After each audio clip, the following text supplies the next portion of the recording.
Greetings, viewers! If you tuned in tonight for our next episode of Contagion Chronicle, don't change the channel. We are playing a special two-shot tonight and next week to benefit Scarred Lands, Dead Man's Rust.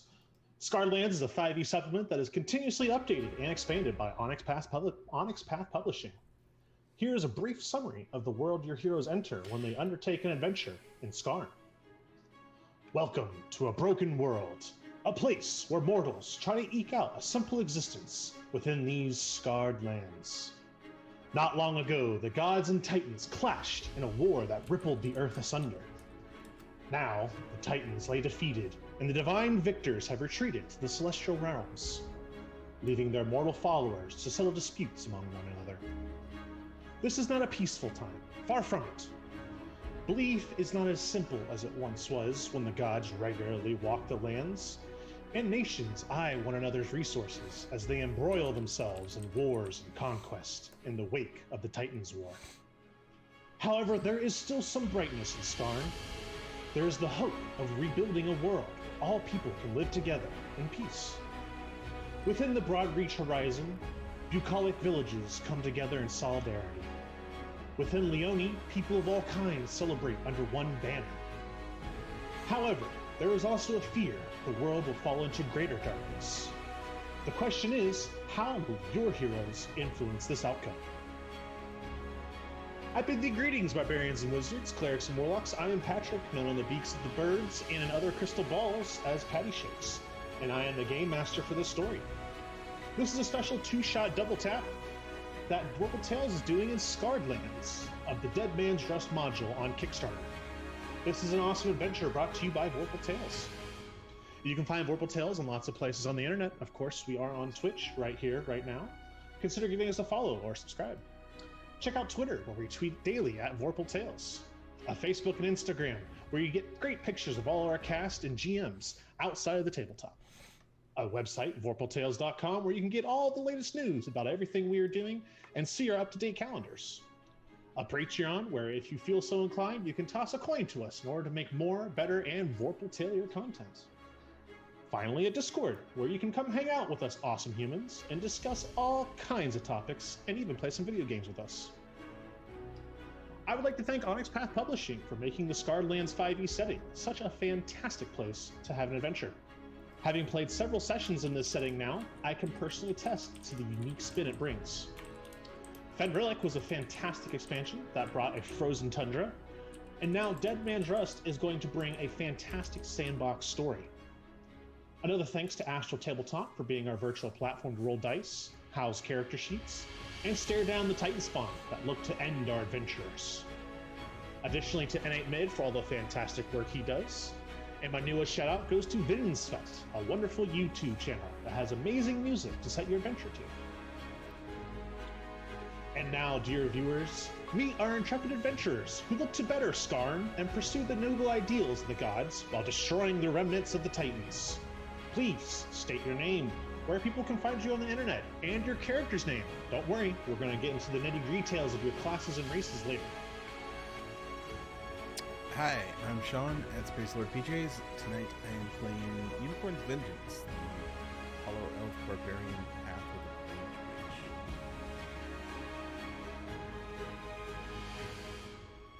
I'm Eldritch Echoes online, and I will be playing Raciel Void Color.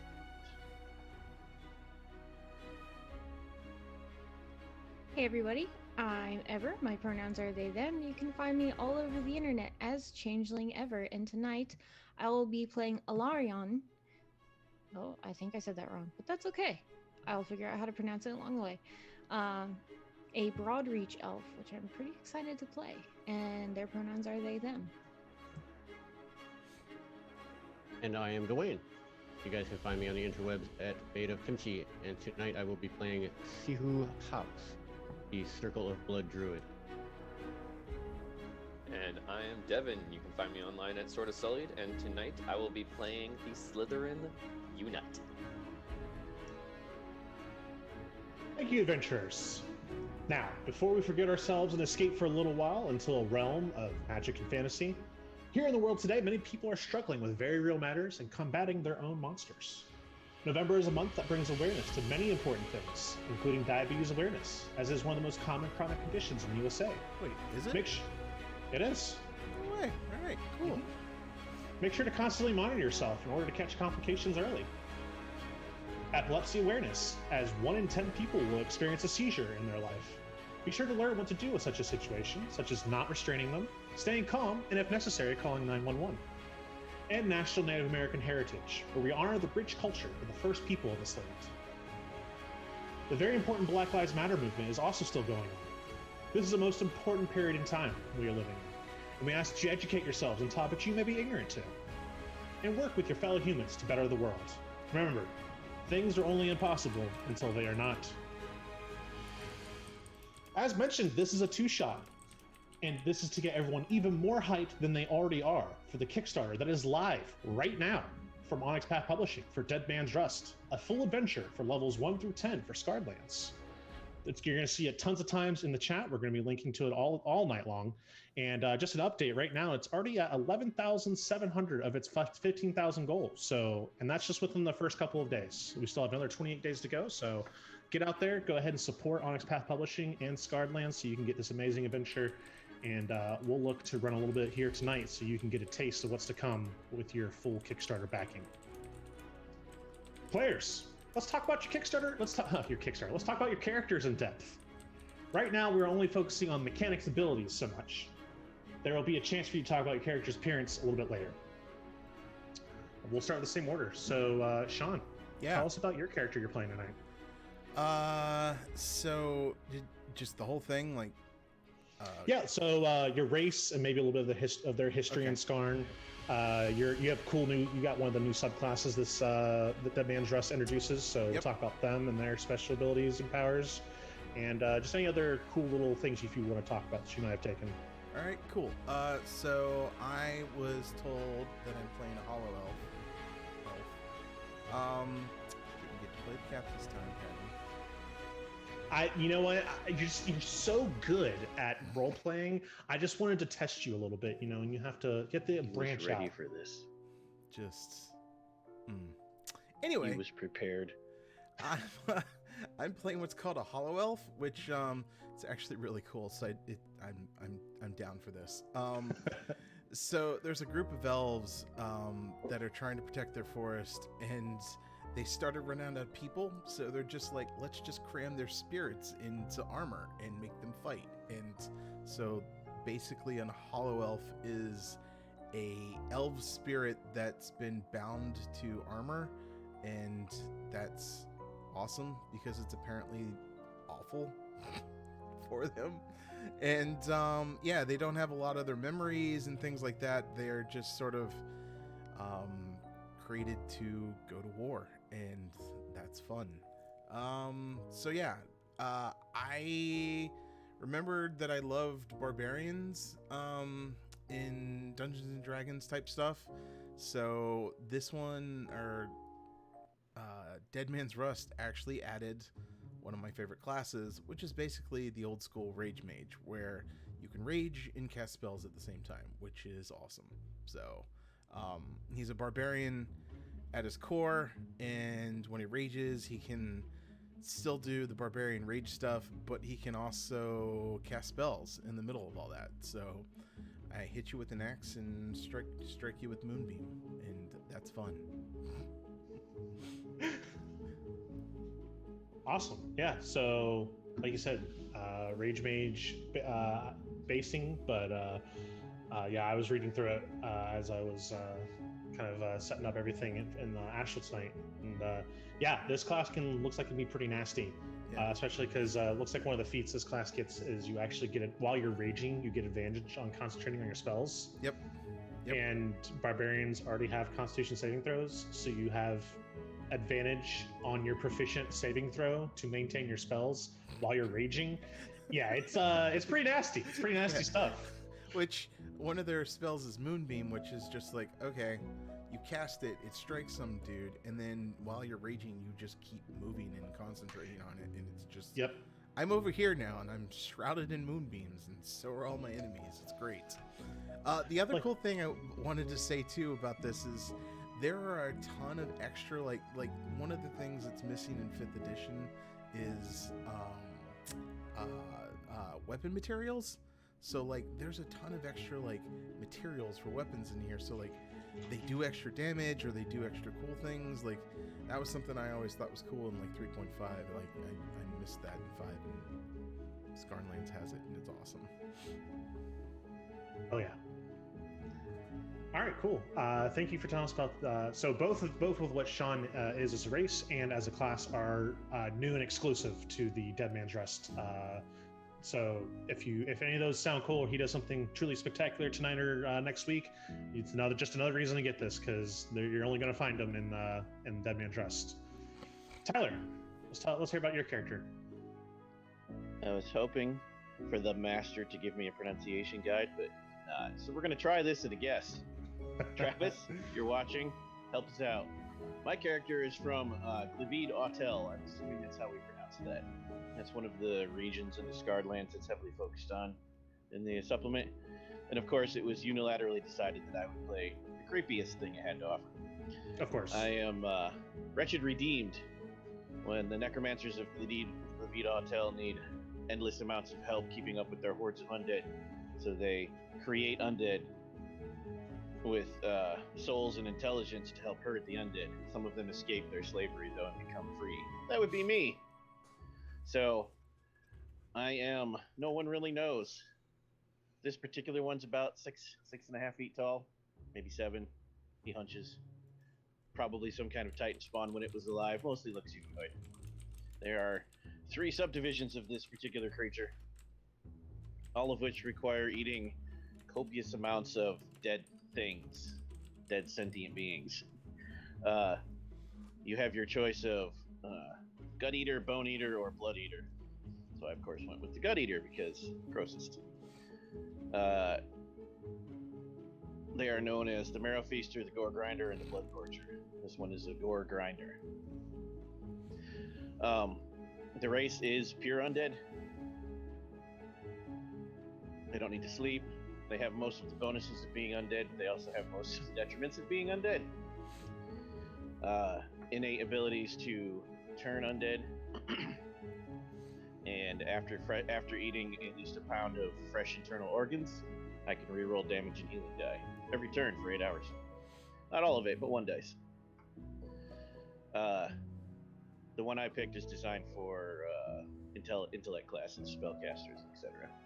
Don't play a bard though, because every one of these has terrible penalties to charisma.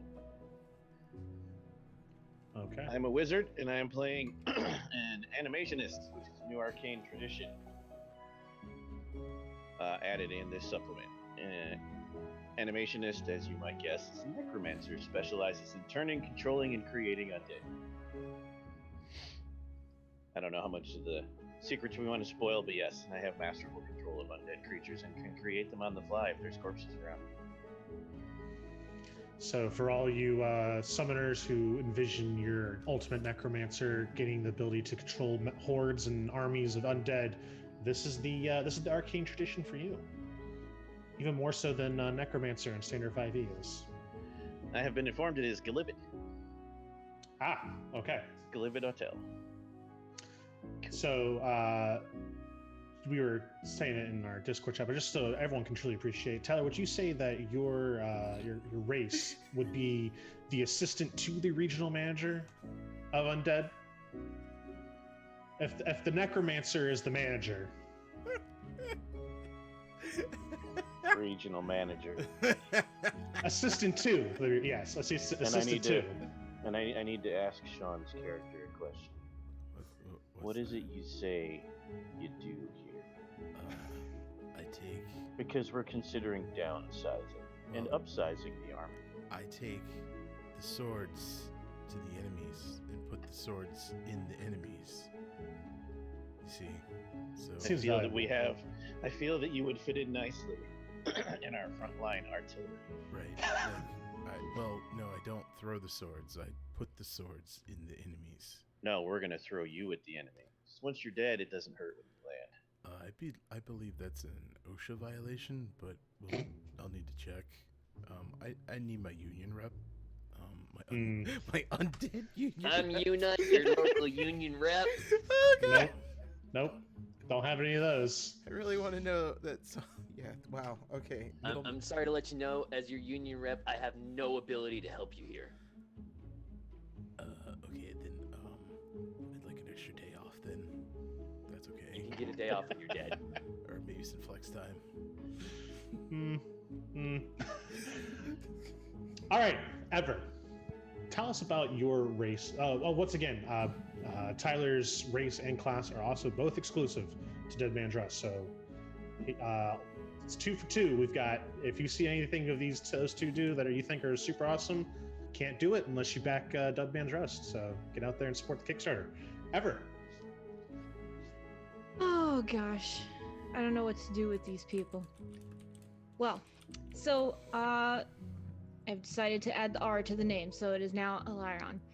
Well, I am a broad reach elf, which is pretty cool. I of course am not all too familiar with Scarlands. However, I really like what I've played so far. Basically, we are very similar to the Genjus. They are wood elves that live in this universe. Is that the proper term for something like this? Universe probably works. I would say world. Right. Okay, cool. Either or.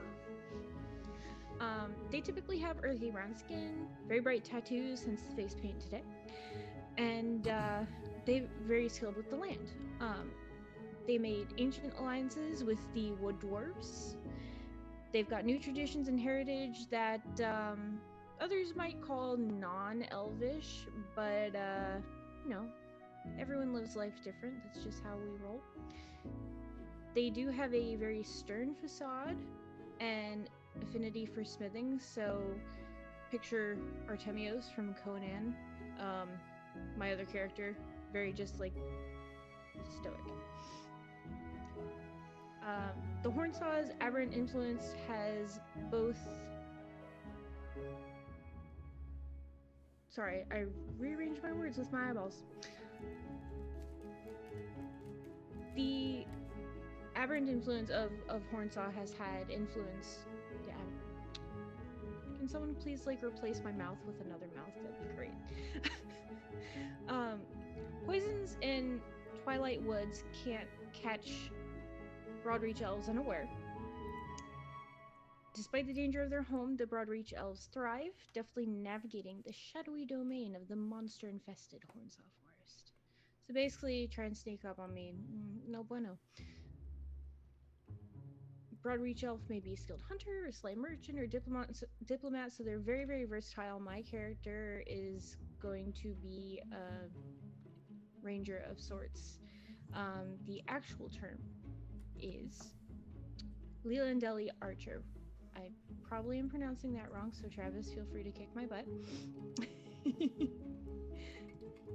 And I am excited to tell you about my weapon, but I'm going to continue telling you about Broadreach elves.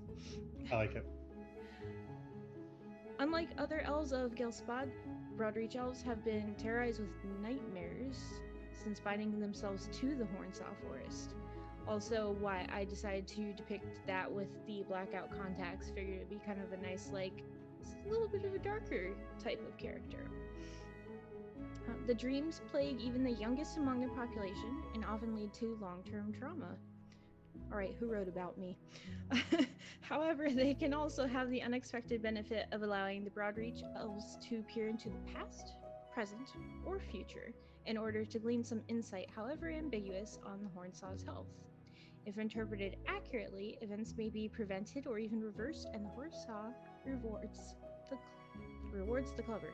Wow, sorry about that. It's not the contacts, it's just my mouth. So we've got treats based on the Hornsaw's twisted landscape, which is pretty cool, and our alliance with the wood dwarves. In addition to the treats common to all elves, we gain a few different things, like the Constitution score increases by 1, Keen Senses, which is proficiency and perception skill with advantage on nature and survival checks. while within the borders of the forest. So we'll see how that works out outside of it if we venture. Silver blood, resistant to poison and have advantage on saving throws to resist the poison condition, which I personally like that very much. Dark vision, broad reach elves can live by night as easily as by day. Can see in dim light within 30 feet of you as if it were bright light, and in darkness as if it were dim light. Learned a few tricks, which is have a long friendship with the wood dwarves and even taken on some of their characteristics, the darker skin, the tattoos. When you select skill proficiencies from your class during character creation, you can add athletics and intimidation to your list of choices. Sweet. And proficiency with blacksmith tools. You've got Hornstar Heritage, which is the nightmares that we were speaking of before. Broad reach martial training, proficiency with specific weapons such as the sickle, round knife, and elven razor bow. Sorry. You can speak Elvish and one other language that's spoken within the Hornsaw Forest. And now to tell you of the weapon of amazingness. Oh, no. No! I'm going to cutting you off because No! I'm going to let you describe that when you describe your character. Dang it. I know. Can I tell you what it does? Of course, you can tell us what it does. Yes! It is both a bow and can be wielded as a magic scimitar. It's pretty dope. Like, so these elves have, they're fighting in the Hornsaw Forest, and so since, there's trees everywhere, they realize, switching from a ranged to a melee weapon is kind of a pain in the butt. So why not both? Porque no los dos? And they smash them together, and you've got a short bow with scimitar ends. So I get to switch. Tyler's fired. He just called it a bowatar. I don't know. I like skimabo. I don't know. Bowatar? I don't know. But yeah, I'm really excited for the weapon because switching from range to melee is going to be skinny. You're all fired. Get out. Actually, I should probably call it Boshemi. Boshemi. Travis wins. What'd he say? What was his? Reverse botleth with the string. 100%. I can see it now. I see what you did there.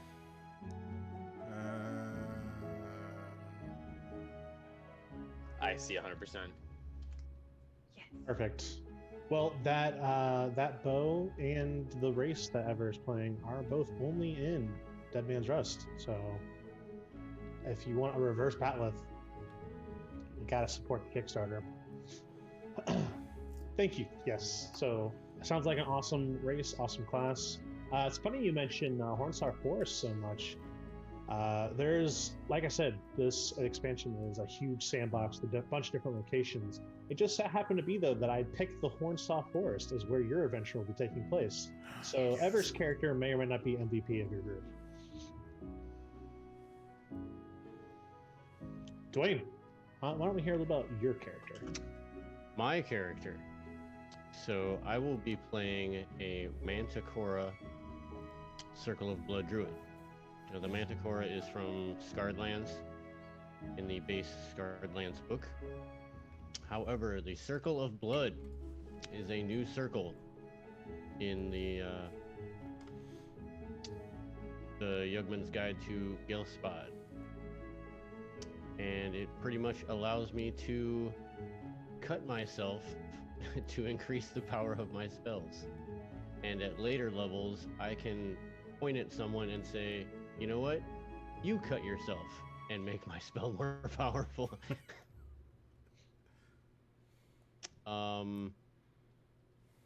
The Manticora are kind of like the Tabaxi out of Wizards of the Coast, but they're a little bit more on the, I guess, on the feral side, I guess.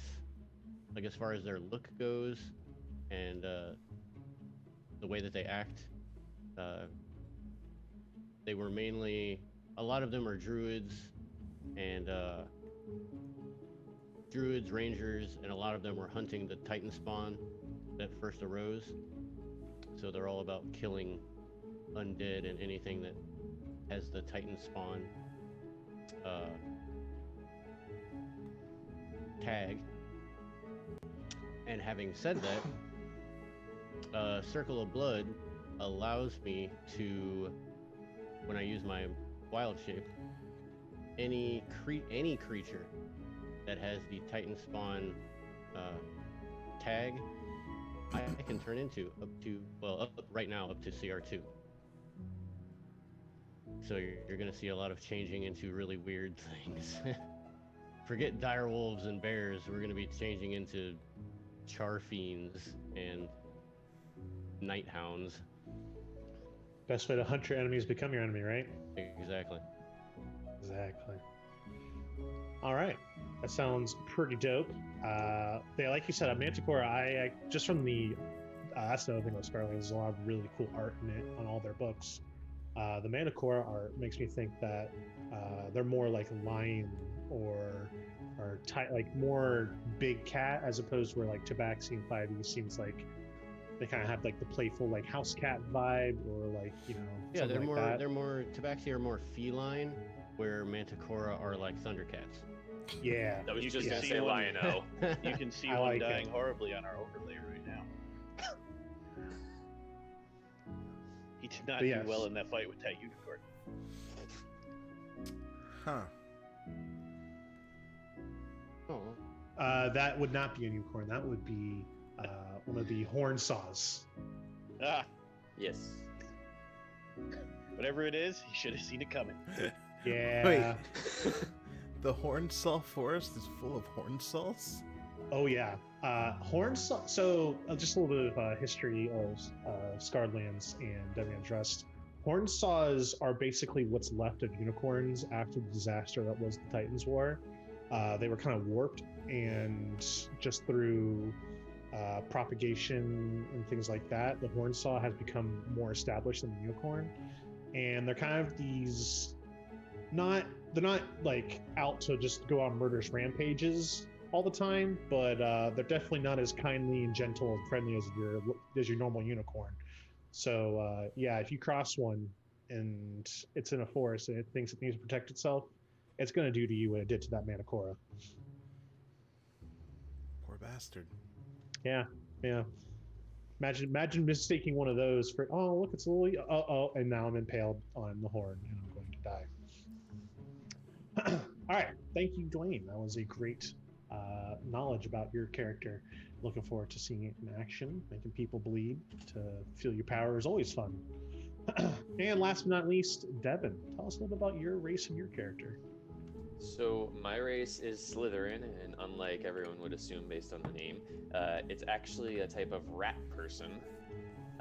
So my race was actually created by the Titans to be effectively assisting them in their war. But because one, they lost, and two, the Slytherin just evolved rapidly. So within about 50 years or so, they actually started, developing like mental cognitive function and being more, sentient than just ravenous beasts. And once the Titans lost, they just kind of, oh, well, cool. So how can we integrate into society again? Okay, cool. And they basically just started integrating rapidly into everything. Not really caring so much for the religious aspect of things, like who won, because they're still just getting into this thing. Like, society is still kind of new to our people. And they basically are like smaller humanoids. Just, I suddenly forgot the name of Teenage Mutant Ninja Turtles. Yeah, I'm bad. Splinter? Splinter! Yeah, they're basically kind of like Splinter in that aspect. But really great for being a rogue, but that might just be my own personal, penchant for them. Bias. I don't know what you're talking about. But because they're rodents, basically, they get an up con score. They have dark vision. They have climb speed as well as a run speed, and they get bonuses, advantage on basically dex rolls for fitting in small spaces and escaping bindings, yeah. My class, on the other hand, is a wizard with the arcane tradition of Prodigalist, which basically is I'd rather not focus so much on my spells, but my familiars. So you can actually spellcast through your familiars, as well as you get up to your proficiency bonus in familiars to summon, which becomes free. And later on, you get this awesome power where you basically get all those extra perks. You can get them all of what your summons have for a minute. So basically, if you broad spectrum yourself, you can superpower yourself for a minute. And the prestige class I have, which is also from Scarlands, is the Tattoo Adept, which it's one of those ones where you basically can ink yourself and give yourself special abilities. Like, one of the first things you get is a dancing ink, which says up to or one level below your highest spellcasting modifier or spellcasting level, you can imbue into one of your tattoos that spell and cast it X number of times, depending on what your spellcasting modifier is, a day, as bonus spells, basically. And that basically covers it. It's pretty cool stuff.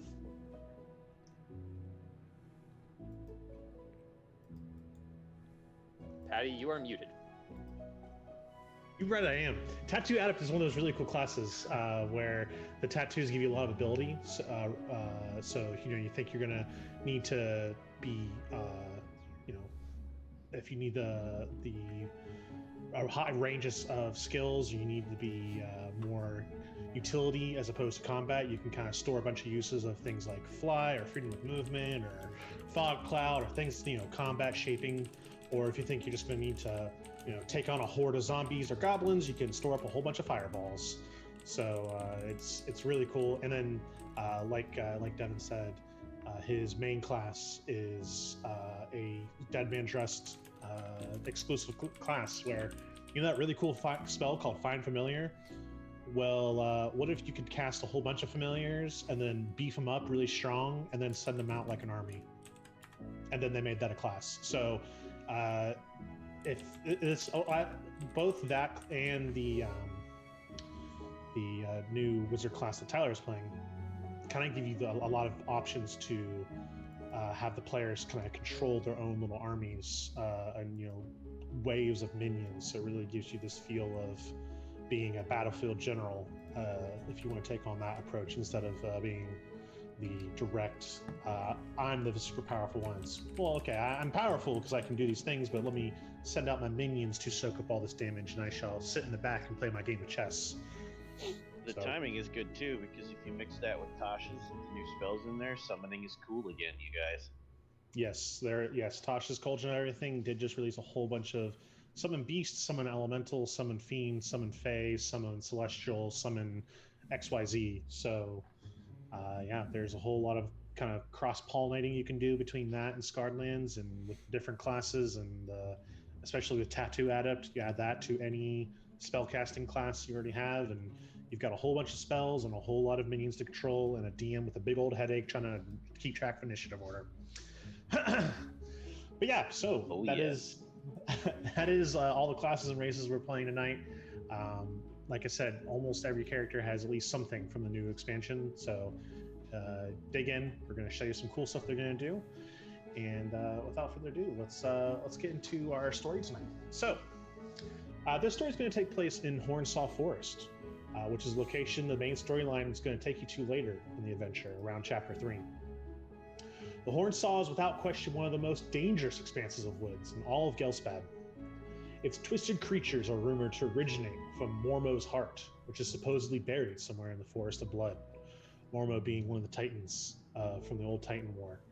It is believed that Titan could potentially be brought back to life. And there are many evil cults and people and societies within that deadly forest that look to bring the Titan back to life.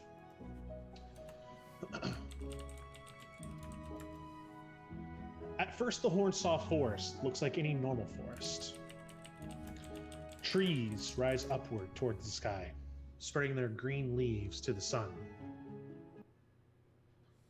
There's the smell of growing things as underbrush rustles with unseen movement.